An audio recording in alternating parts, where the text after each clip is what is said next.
Hey guys, thanks so much for joining me on the webinar today. I hope you guys can hear me well. If you don't hear me, please let me know on the chat so I can see it. Just to start, a little bit of information about me. I'm currently a recruiter at Morgan Stanley's New York headquarters here in US. I've been here for just over 2 years now with this firm. But previously, I've had other investment banking experience, coming from about 5 years total, and then doing recruitment for areas like startups, nonprofits, various financial firms in the past as well. So I can talk to you guys about various areas besides just technology or just investment banking. And as far as who I am exactly, I do want to keep this info a little bit more on the private side for now, just because I don't want to get 1,000 LinkedIn invites at the same time after the presentation. But you guys can talk to this company that's sort of setting this up, and they'll give you my name, my LinkedIn contact. You can add me right after, and you can sort of follow up with me as well for any questions you may have. The reason why I do something like this is, first of all, I mentor college students for the past year and a half to 2 years or so. I go to a lot of college events with local schools like Columbia and NYU. And fundamentally, I personally hire out of those schools. So I do want to get connected with you guys. If you're potentially joining the New York job market, even if you're overseas as well, I think it's really helpful to be connected as well. But I'll talk to you more about the importance of LinkedIn and things like that later on. Um, First of all, I kind of want to give you guys an overview of recruitment within investment banking. I think that one of the things that colleges don't really prepare you for is giving you an idea of just what the process is like, as well as letting you know what are the potential fields that you can study and be a part of. So moving on to that, the first thing that I want to talk to you guys on is more big picture stuff. It's to get you to understand what investment banking consists of from a divisional standpoint. You need to know this if you're currently in school or you're just graduating very soon. Even if you've just graduated too, it's usually a good idea to understand where you can flex your skill sets, which areas you can potentially move into for your career, and how do they interact. So that's really the most important part. The other important thing is I'm gonna tell you the various skill sets that each division requires.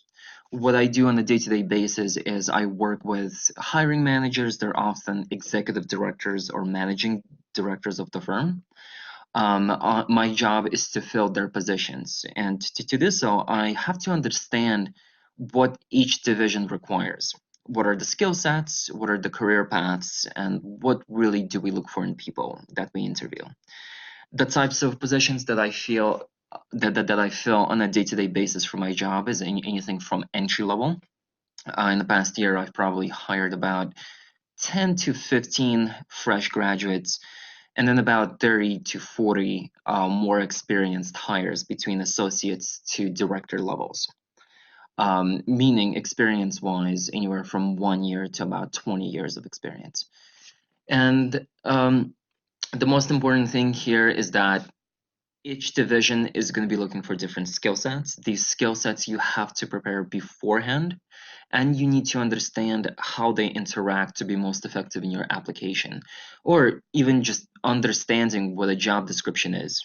I think that's probably the key when you're just graduating. So going forward, the three breakdowns of what investment banking is going to consist of, as far as an applicant side, is anything that's technology oriented. This is the division that I cover right now. This is what I've been doing for the past 2 years within Morgan Stanley, in addition to some of the other side things. Technology for investment banking consists primarily of things like software engineering. This is mainly for an area called front office trading. It's the main generation of money for banking. It's how we get most of our revenue, and it's usually platforms that the traders operate to make the trades. It's falling within some of the common asset classes like fixed income or equities. These tend to be the biggest money makers, but it could honestly fall upon any asset class like mortgages or bonds or notes, which are other fixed income classes. There's a really wide range of things, but these platforms are developed by Java, C++, and C# developers, as well as some people who develop things like UI or front-end web development space. There's also areas like Python. These are different from data analysts, which I'll talk about next.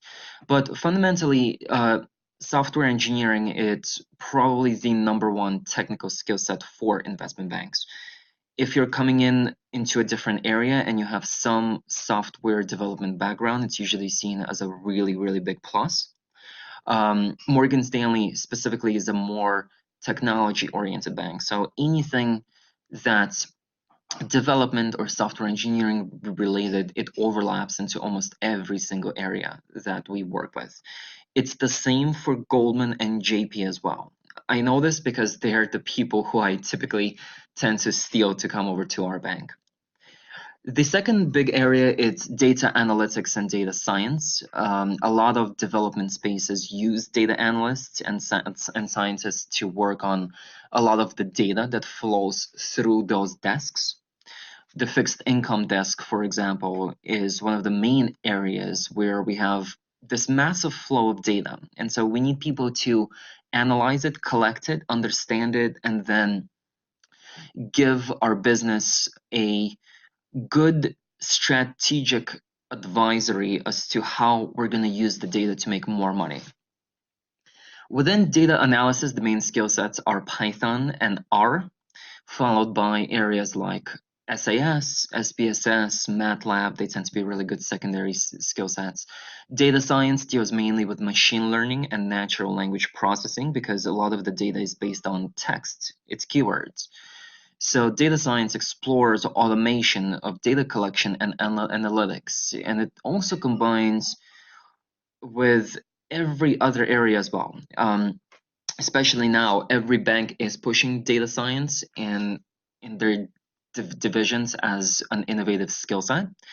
So if you have any Python skills or any data analytics backgrounds, every single company is going to love that. Even if you're going for non-technical areas like risk or finance or compliance, a lot of them now are starting to pick up the technology as well. I think in about 20 years, you will require Python for almost every single division. Lastly, there are other areas within technology like business analysis, which is the intermediary between project managers, developers, users, finance people.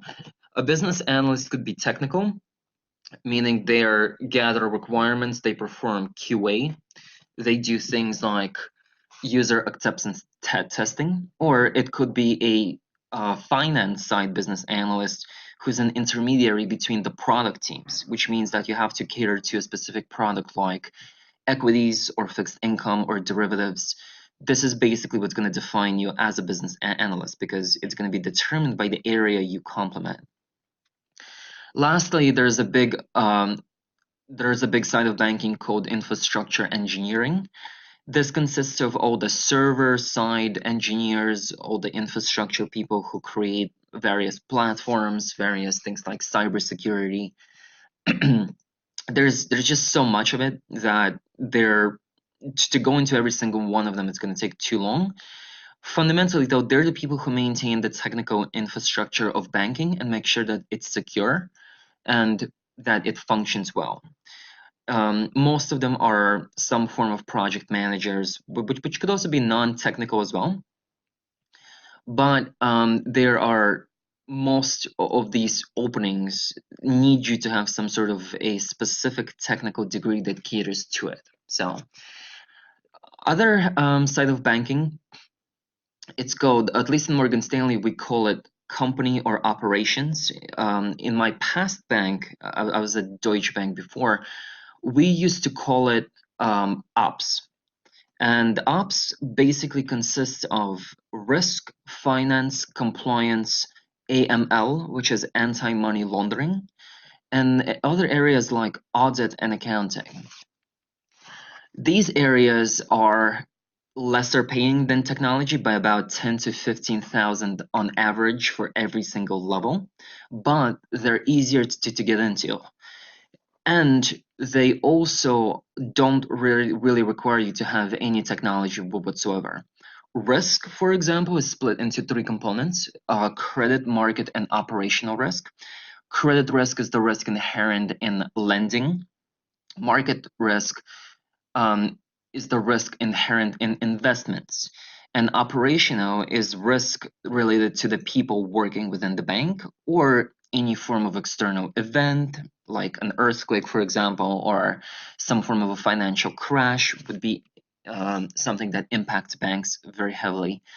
And risk people, their job is to basically analyze that, to create programs to manage them and to make sure that the bank is under as less of risk as possible. In United States, you will have to adhere to the regulatory programs mandated by US government for risk and compliance. These are things like CCAR, CCAR, Basel, Dodd-Frank. They're large regulatory programs that you will have to know beforehand when you apply. Usually it's something you learn in school. For compliance, there are regulatory programs governed by our securities division. SEC, SEC, is one of the regulatory bodies, but there are a lot of them, like FRB. There's just too many of them. I've hired for all of these areas consistently throughout my career, so I can kind of talk to you guys about these as well from a mentorship standpoint. In addition to technology too. Finance analytics, it's probably the easiest type of job to get in. It's the most flexible one. Usually it caters again to an asset class that you'll be supporting, like equities. But fundamentally, finance analysts work with Excel. The Excel programs you're going to need to know for analytics would be VBA and VLOOKUP, as well as pivot tables. That's usually the package we're going to be looking at. But each finance analyst is going to have to communicate with the business as well. So communication is going to be a pretty big part of it too. General finance are things like operational roles for local branches within each bank. Morgan Stanley, for example, doesn't do local branches or retail banking, but other banks like JP have them. So you could potentially be a finance manager or somebody who greets clients and kind of takes them through the process of mortgages or whatever the case is in the division that you support. Accounting, it's not really used by banks too much because we tend to outsource them from the big four like PwC, Ernst & Young, KPMG, and so on and so forth. And accountants, they're seasonal. So banks typically tend to hire PwC contractors or Deloitte contractors to come in during tax season and take care of taxes for a month or two. The biggest area of accounting is going to be the big four. They're the ones who sponsor. And Deloitte is the number one company that tends to put out the most H-1B sponsorships for accounting. So if you're on a 1-year OPT, Deloitte would probably be your number one company to apply for. There are other accounting firms. I've also mentored people in accounting. I kind of got to learn what they do as well. For accounting, you do have to know all of the operational pieces like the general ledger, statements, and so on and so forth. There's usually a system that accountants use that's going to be based on the company you apply to.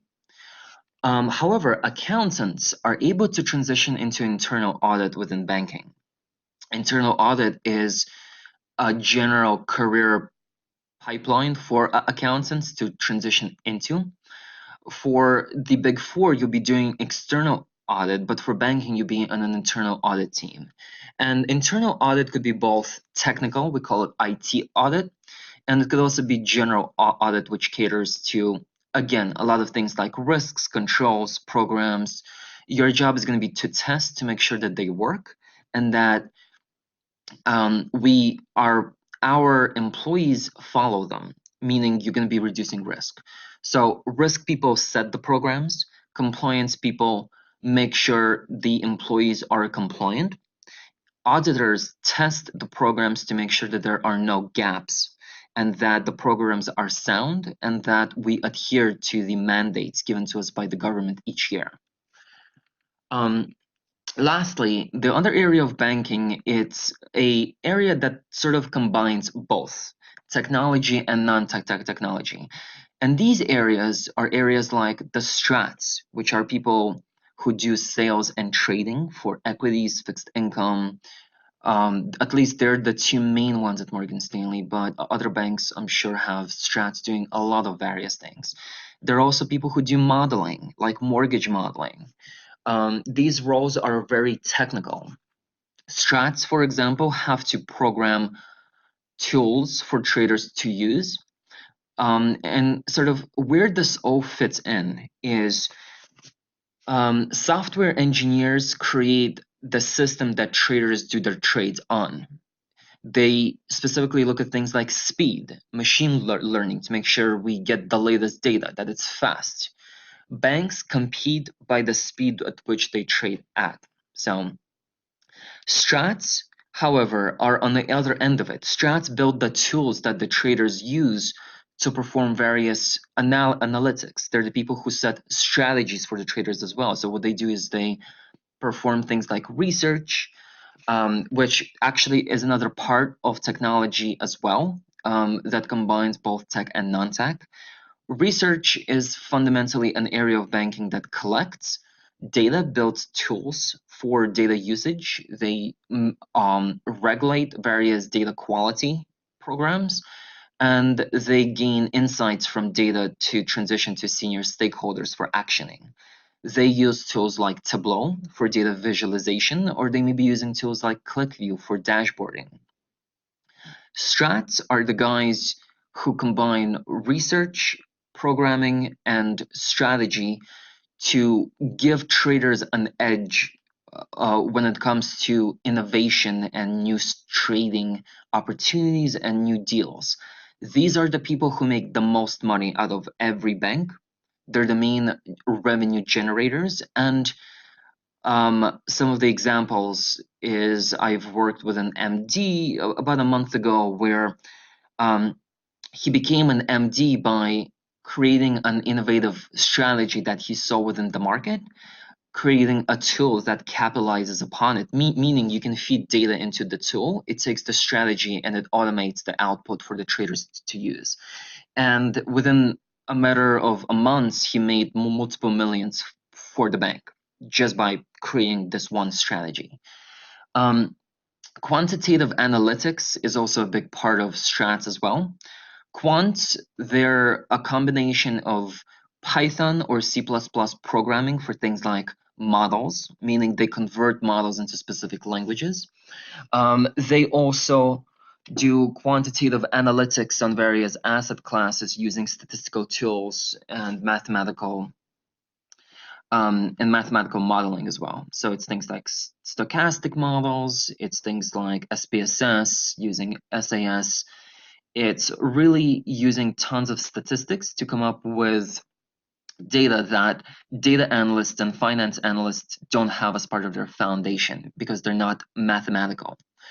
Quant have to come from a mathematical and a statistical background. If you don't have that, you usually cannot be a quant. And the level of analytics from easiest to hardest is financial analysis, followed by data analysis, followed by quantitative analysis, followed by strats and data scientists at the very top. IT audit is also a combination of both. It's auditors who audit various applications and systems for the bank, meaning you gotta have some form of a technical background. Quantitative risk management is the other area as well that combines heavy mathematics with risk. It's an area where people who usually have programming go into when they don't want to be developers, because it capitalizes on mathematics and Python and R and pays really, really well in combination with quant analysts. IT product management is another area within the bank that is very niche. We don't hire as much for it, but for example, if you're going to school for something that's more creative, maybe you do some skills with UX design, you may be able to get into product where you'll be developing and pushing through various products that banks release. It tends to hit upon tons of stakeholder interaction, tons of financial knowledge, because again, the products are going to be around the capital markets that you'll support. And it gives you sort of that ability to be a little bit more creative within that space. I'll be honest with you, marketing is not an area we typically hire for. I haven't seen too many roles within marketing. It exists, but it's very minimal. Usually when someone goes to school for marketing, they don't really end up in banking. They tend to end up in marketing firms or various startups or other product-based companies like fashion or publishing. They usually employ a lot of people who are coming in more from like a product foundation, because it's all about selling the product that the company is built upon. So that's a bit of the overview of general banking. All of these fields are the primary ones we hire for.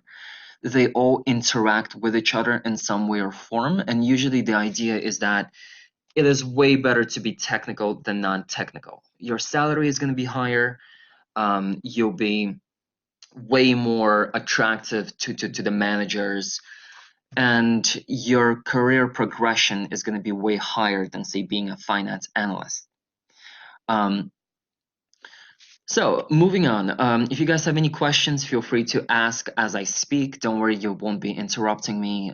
If anything sounds interesting and you want me to expand upon, just throw it into the chat.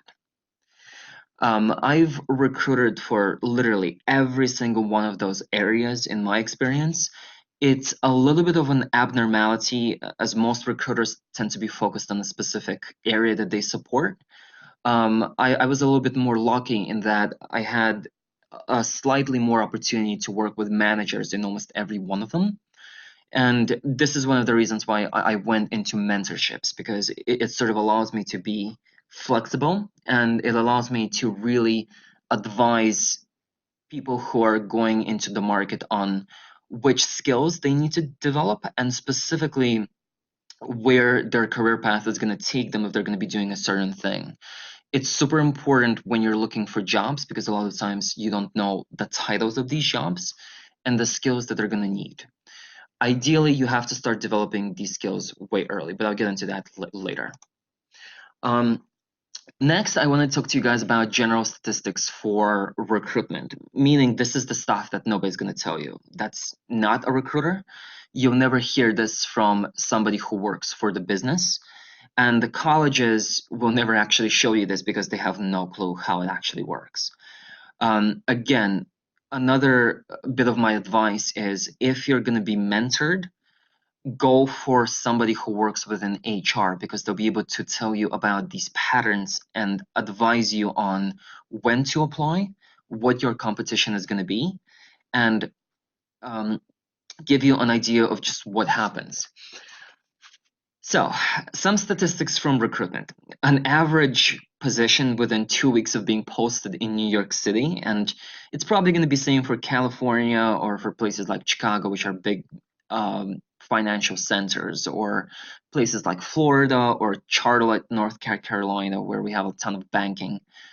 200 entry-level applicants within 2 weeks of a position going up for entry level.